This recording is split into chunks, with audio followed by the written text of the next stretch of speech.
Good afternoon. This is KTN Newsdesk, where we bring you the news as it happens. My name is Edith Kimani. It's a pleasure to be back on this side of the conversation. And let's begin with what's happening with the EACC. And the Independent Electoral and Boundaries Commission Chairman, Isaac Hassan, says that he will step down if his name is confirmed to be on that infamous list from the Ethics and Anti-Corruption Commission. Now, this comes 4 days after President Uhuru Kenyatta ordered all those mentioned in the EACC report to step aside to allow for investigations. Now, speaking during the signing of an MOU between the IEBC and the Association of World Election Bodies of South Korea, Hassan said IEBC will focus on information and communications technology to upgrade their systems and make them more efficient and effective.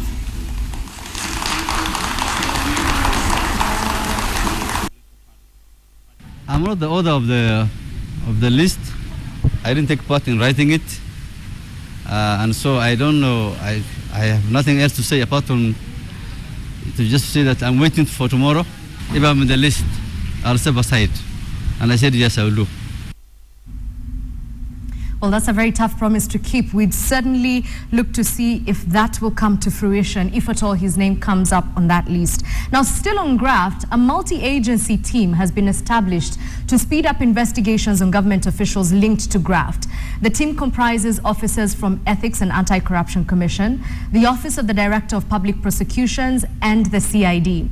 A statement from the CEO of EACC says that the team will look at the cases which are either complete or at advanced stages. Now, the president did receive from the EACC a list of names of 175 government officials implicated in corruption. The list is before Parliament and is expected to be revealed to the public tomorrow. Away from graft to something a little less serious, Nairobi woke up to a rather interesting display along the streets in the central business district. Donkeys walked down the streets in an apparent campaign whose agenda soon became only too clear. The donkeys were painted in red with messages ranging from anti-corruption, anti-poaching to those against members of parliament implicated in sexual allegations. Activist Boniface Mwangi on his Twitter handle says an unidentified person shared the images with him and assured him that a veterinary doctor was involved in the whole process. He says that the donkeys are safe and the paint does not contain lead. This follows various queries about the usage of donkeys in the campaign instead of human beings.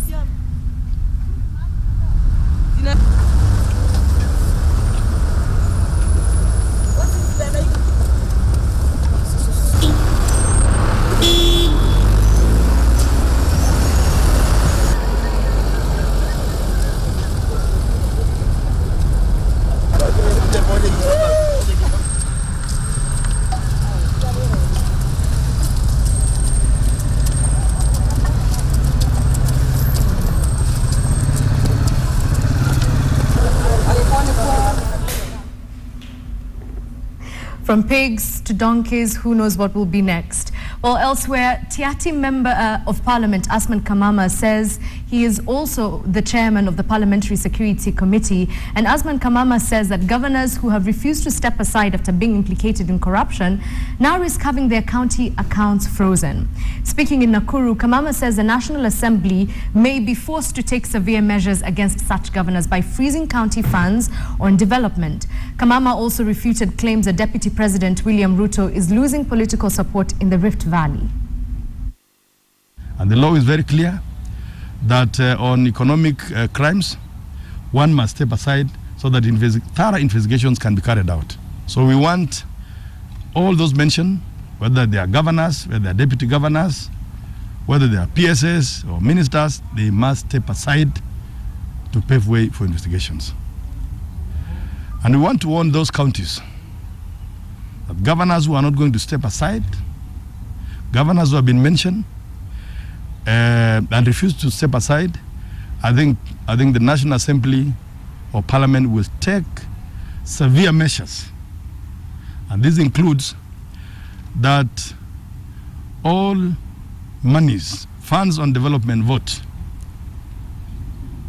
shall be frozen. They should only get money to service salaries. But on development vote, I think that has to be suspended or frozen, because because we will not give them a chance to continue plundering and stealing public money. So that has to be done by the National Assembly. So the sooner they quit, they step aside for 60 days, that was mentioned by the President, the better for everybody. A Mombasa court has ruled that the 3 women arrested on suspicion of planning to engage in terror activities should be detained for 20 days. Now, they did appear before resident magistrate Irene Rogoro, and the state prosecutor had requested that the Mombasa Law Court detain the 3 who were arrested in Elwak on their way to Somalia on suspicion that they planned to join a terror group. The prosecution wanted them to be in police custody for the next 20 days to allow for thorough investigations. Now, State Prosecutor Eugene Wangila asked the court to deny them bail as he considered them to be a high flight risk, respondents who could jump bail. Their lawyer, Hamis Ali Mwazogo, however, objected, saying there's no evidence that the women are in fact a threat in any way. Security chiefs in Mombasa say they were being recruited to undergo jihadism and became suicide bombers. Respondents before you are flight risks. We would urge you to disregard their prayer for bond pending investigations. Your Honor, the respondents are brought here on suspicion, and that is why we are not charging them this morning. The suspicion that we have is what triggers the investigations that we are seeking. It's been speculated that the recent developments of a graft could have a basis in politics, and it's also been said that Deputy President William Ruto's URP may well be the greatest casualty. Well, there's something else that could be sending shivers down the spine of the URP leadership, and that is a newfound political friendship between Baringo Senator Gideon Moi and Bomet Governor Isaac Ruto. KTN's Aaron Ocheng now looks at the new political game plan in the Rift Valley. New political realignments could be in the offing in the Rift Valley ahead of the 2017 election, with KANU URP rolling out strategies to take control of the vote-rich region. KANU has declared it will sponsor Baringo Senator Gideon Moi as its presidential flag bearer, while URP and TNA are to merge to join the new kid on the block, the Jubilee Alliance Party, to be used as a political vehicle for the 2017 polls. The contest is widely seen as being between Deputy President William Ruto and Gideon Moi, who could be fighting to get the Rift Valley Kingpin title from Ruto that was for a long time held by his father Daniel Arap Moi. What is so special about Gideon Moi? Gideon Moi, the only glaring feature in his CV is that he was the son of the former president. So what? Both parties enjoy massive following in the Rift Valley, but whereas Gideon Moi will be running for the presidency, Ruto will be President Uhuru Kenyatta's running mate, waiting to go for the seat in 2022. It is likely that Bomet Governor Isaac Ruto could be with Gideon.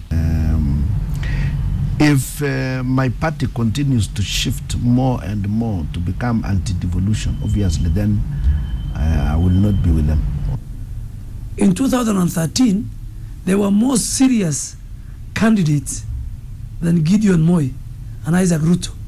Isaac Ruto won by a paltry of less than 5,000 votes against Dr. Kones. So where we are today, William Ruto is above Gideon Moi and above Isaac Ruto. Mimi nasikia wengine wanasema ati Mheshimiwa Ruto ameuza watu. Sasa ametoa URP, ameenda Jubilee. Sisi wote tuko Jubilee. But uncertainty over the outcome of the ICC case facing the Deputy President and the merger of URP and TNA to form JAP are triggering discontent among some members of the Kalenjin community and Rift Valley voters at large. Critics of JAP dismiss the coalition as a ploy to render URP politically irrelevant, and some URP rebels have criticized the Deputy President for jumping onto the JAP bandwagon without consulting its members. Currently, URP calls for total obedience to the party leader. That is what we refused under ODM. And that is what we refuse under URP. And that is what we are going to refuse under whatever methodology. Unajua hata kama jina nafanana na William, haiwezi kufanana kwa vitendo, Haiwezi hii kuwa Bomet peke yake, huwezi kusema unaweza fikia wa Kenya. Kwa hivyo mimi msianze kutishika atio iko mwingine. But analysts argue that whereas URP supporters may be publicly dismissing the Ruto-Moi alliance, they are indeed worried of the consequences of such a move. If Gideon Moi runs for the presidency in 2017, he stands no chance of winning. That's the political reality. But I don't think that Gideon Moi deciding to run in 2017 is meant to win. Gideon Moi running in 2017 is for him to announce himself on the national scene and to create a base in Kalenjin land that I'm the new leader of Kalenjin land, and going into the future I shall be negotiating with other communities and political parties. But even more worrying for them would be whether the newfound alliance of Ruto and Moi would have serious consequences to the Uhuru 2017 re-election, with various factors taken into consideration, including the Deputy President's ongoing trial at the ICC. Gideon Moi running in 2017 won't be just a problem for William Ruto, but it will be also a problem for Jubilee and therefore Uhuru Kenyatta to that extent. But a lot will depend on the psyche of the Kalenjin voter and how the coalition also plays its politics. He may be labeled as a political greenhorn, but the newfound alliance between Gideon Moi and Bomet Governor Ruto is not something that can be swept under the carpet, especially coming from a voter-rich region of the Rift Valley. Aaron Ochieng, KTN, Nairobi. Away from politics, a jigger's eradication campaign in Kisii and Nyamira counties reveals that the elderly people are the worst affected. An inspection shows that the affected are also facing stigmatization from the society, and many are living in isolation. Ahadi Kenya Trust conducted the first anti-jigger campaign in Kisii County and Nyangiti village. This followed other campaigns in Migori, Homa Bay, and also in Nyamira.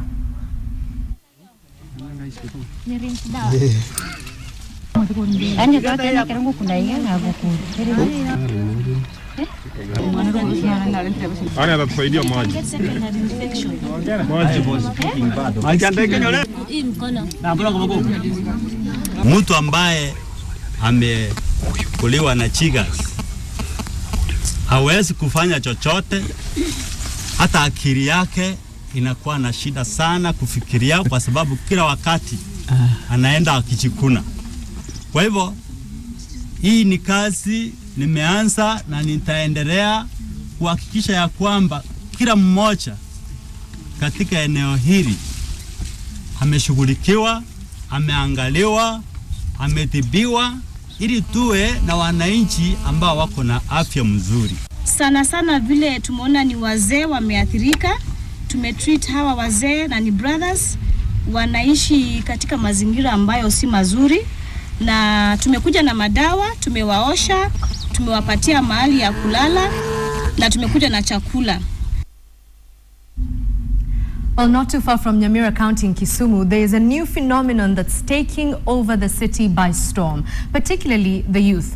It's an initiative known as Primus, or Primus if you like, that has so far helped rehabilitate thousands of youth who were only recently considered to be social misfits. Here's KTN's Victor Ogale with that story. It may look like a high-class event in an institution where those who excelled are being awarded. Today is wow. Ask me how. However, this is the reality of what these youths go through daily. Meet Doreen Wasonga, who is busy selling utensils in the informal settlements of Nyalenda in Kisumu. Doreen and over 1,000 other youths in Kisumu City view this venture called Primus as a second chance in life. Were it not for the project, most of them would be social misfits. Soon after completing a secondary school education, Doreen left her rural home in Ugenya constituency, Siaya County, to seek greener pastures in Kisumu City. However, the lakeside city would not dance to her tune. She had to make do with whatever came by. She has had to cope with the pressures of living in such areas. The Primus group, however, is transforming her life. There are some when you tulimaliza na form 4 wanaka huko home. Me personally, I'm independent, but them they are not independent. How? Because nikitoka hapa asubuhi naenda Primus without anything, niseme maybe niko na only 100 kwa pocket, but coming back in the evening nitakuwa na kitu 450 at my pocket. In Migosi Estate, Kisumu Central constituency, we meet Yukabeth Achieng, who just like Doreen was on the verge of giving up on life. She now has something to show for her efforts. The group gives each member some utensils to sell in town. They earn a commission from each transaction. After some years, I'm going to invest and I'm going to change my life. But nikijoin vitu zingine kama tuseme vitu kama M-Pesa, najua hizo vitu they will change my life. The group's handlers were once on the same level with Yukabeth and Doreen. Now they hold regular wilding ceremonies to recognize the efforts of those working under them. This is the best thing for the youth because you find the road of idleness, all youths are very busy. You come in the office in the morning, everyone is busy in field work. In a male-dominated world, both Yukabeth and Doreen do face challenges in their daily routines. Mtu anasema vitu za ujinga, anataka ufanye vitu za ujinga kwanza, do maybe abai vitu zako. Most men will discourage you from maybe doing what you're doing because they think that maybe you should be married or something else. Even some you can go to the village and they promise you to leave the job and get married. For two young ladies who had almost given up on life, the sky is the limit for Yukabeth and Doreen. Both say they have been down and the only way to go now is up. Victor Ogale, KTN, in the county of Kisumu. Welcome back to KTN Newsdesk. We're glad you're still watching. So who will be the next president in Nigeria? Well, counting is underway in that presidential election with incumbent Goodluck Jonathan facing a strong challenge from former military ruler Muhammadu Buhari. Now, the Election Commission said it hoped to announce the winner later today, and the UN has praised the poll despite technical hitches, protests and violence linked to Boko Haram. Now, voting spilled into a second day in some parts of Nigeria after problems with new electronic card readers. President Jonathan was among those unable to cast his vote using the technology, which was introduced to prevent fraud. But there's been tension in the Southern Rivers state where thousands protested against alleged killings of opposition workers and voting irregularities. Results of the voting were expected to arrive overnight, but so far there's no official indication of which party is in the lead.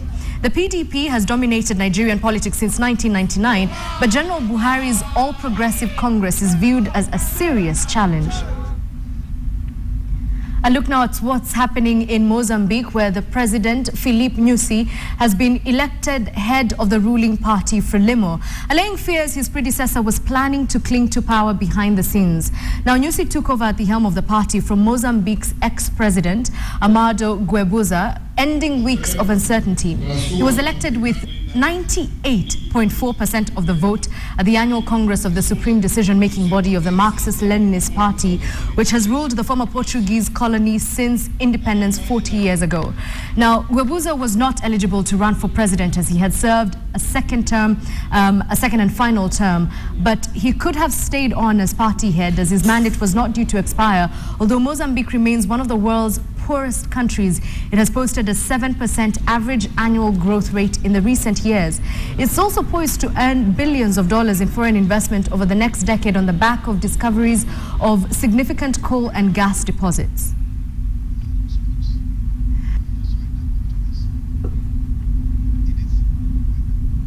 Well, it's that time where we wrap up this show. Thank you so much for your company. It would be bad for me to leave you without a Did You Know fact. I scoured the internet looking for the most useless one, but I decided you need something useful in your life. So here goes. Did you know electronics are killing your ability to sleep? You know, when you look at your phone just before you sleep, you want to text someone, tweet someone.